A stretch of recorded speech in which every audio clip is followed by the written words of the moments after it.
Je m'appelle Didier Grimelpont. J'ai 72 ans et j'ai été greffé du foie il y a 8 ans. Je ne suis pas là pour vous parler chiffres ou statistiques sur le don d'organes, mais pour partager avec vous une expérience, mon expérience. Je m'appelle Yves Pourbet, j'ai 78 ans et je suis greffé du cœur depuis presque 12 ans.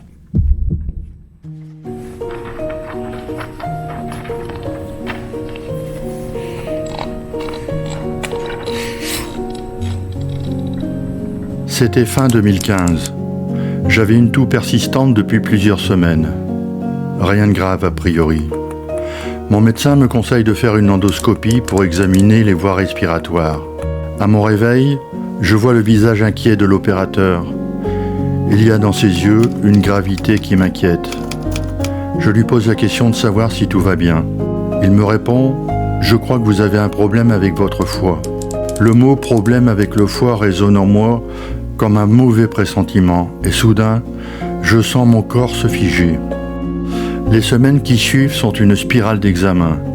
Hépatologue, IRM, puis le CHU de Lille. Et là, entre Noël et Nouvel An 2015, le verdict tombe. Un cancer du foie est confirmé. Je me souviens de ce moment précis.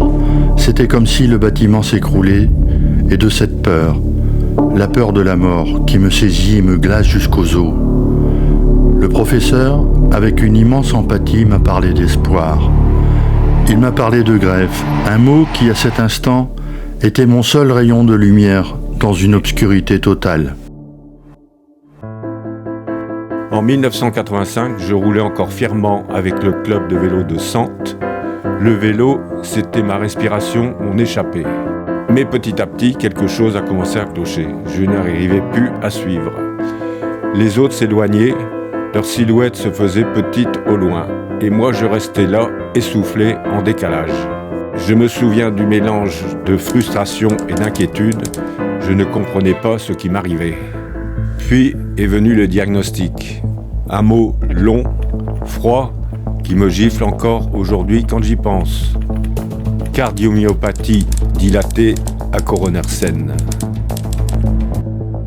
Le cardiologue me regarde, sérieux, presque grave. Ces mots pesaient. Votre cœur est fatigué, il se dilate. Il n'arrive plus à faire son travail correctement. Les années passent et en 2014, au Mexique, tout s'effondre vraiment. Un malaise d'une violence inouïe. Je tombe, je suffoque, je sens que quelque chose lâche. Quand j'ouvre les yeux, je suis dans un lit d'hôpital, branché, surveillé, sans repère.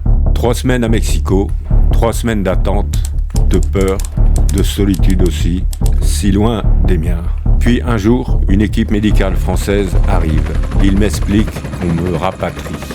De retour en France, je passe 2 mois en soins intensifs à l'Institut Cœur-Poumon de Lille. 2 mois enfermé dans un box où les murs sont couverts peu à peu de dessins, de mots, de photos. Chaque message de ma famille ou de mes amis me donnait une force incroyable. Je me souviens d'un papier collé, juste en face du lit, écrit au marqueur « Vas-y Yvon, on t'attend ». Dès le mois de janvier 2016, le combat commence. D'abord, une chimio-embolisation en milieu hospitalier, un traitement lourd et éprouvant. Puis, avec des médicaments anti-cancer dont les effets secondaires me rongeaient jour après jour. Mais je tenais bon. Je me battais pour cette dernière chance qui m'était offerte, cette greffe qui pourrait me sauver. Après de longs mois d'examen sur la totalité de mes organes dans différents hôpitaux de la région, le verdict tombe à nouveau. Mais cette fois-ci, c'est celui de la vie. Je suis inscrit sur la liste nationale des patients en attente de greffe. Et là, l'attente commence. 2 ans, 2 longues années où mon téléphone est devenu à la fois mon bourreau et mon sauveur. Chaque sonnerie, chaque vibration devenait angoissante. Est-ce l'appel tant espéré ? Ou est-ce le signe que le temps est de plus en plus compté par son silence ? Pendant ces 2 ans, ma vie était suspendue. Impossible de m'éloigner de plus de 100 km du CHU de Lille. Ma valise, toujours prête, était le symbole de cette longue attente. de cette angoisse permanente, de l'incertitude, de ma vie en sursis. Un soir d'août 2017, il était presque 23 heures. Je m'apprêtais à aller me coucher et là, mon téléphone sonne. Cette fois, ce n'est pas une fausse alerte, c'est le CHU. Un greffon compatible est disponible.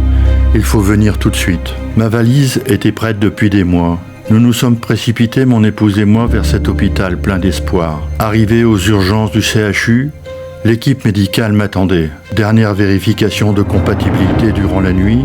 Et puis, à 8 heures du matin, je suis entré au bloc opératoire. 8 heures plus tard, je me suis réveillé, avec cette étrange impression de n'avoir dormi que quelques minutes. Ce 15 août 2017 n'est pas une simple date. C'est le jour de ma seconde naissance. J'ai désormais 2 dates d'anniversaire, une avant, une après la greffe. La période post-greffe n'a pas été sans embûches. Un rejet du greffon s'est présenté quelques jours après la greffe. La crainte d'un nouveau cancer s'est également manifestée. Mais grâce à la médecine, grâce aux équipes du CHU de Lille qui ont été exceptionnelles, et grâce à une surveillance constante en soins intensifs, je suis là devant vous aujourd'hui. Arrive le 26 mai 2014, je n'oublierai jamais ce matin. Il est environ 10 heures, la porte de ma chambre s'ouvre. Le médecin entre. Son regard n'est pas celui des autres jours. Il respire un grand coup et me dit doucement « Nous avons un cœur pour vous. Vous serez greffé dans l'après-midi. » Le temps s'arrête. J'ai senti un frisson me traverser. J'ai eu peur. J'ai eu envie de pleurer.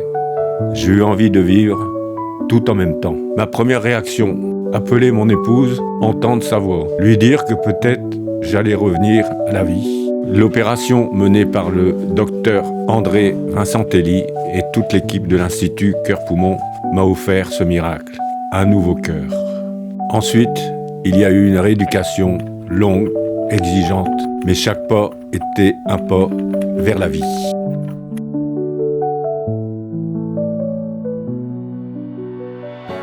Et chaque jour, depuis, je pense à mon donneur, à cette personne inconnue mais si proche, qui a dit oui ou dont la famille a dit oui dans un moment de douleur inimaginable.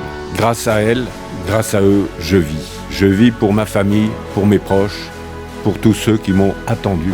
Depuis le 14 juillet 2025, la ville de Sante est devenue ambassadrice du don d'organes.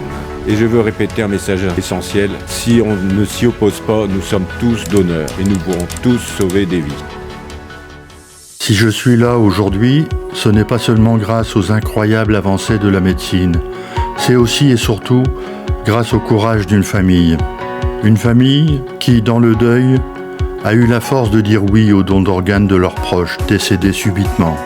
Je leur suis éternellement reconnaissant pour ce geste altruiste. Un geste qui n'a pas seulement sauvé ma vie, mais aussi d'autres personnes en attente de greffe. Cette reconnaissance, je l'ai transformée en action par mon engagement au sein de l'association Transhépat Hauts-de-France.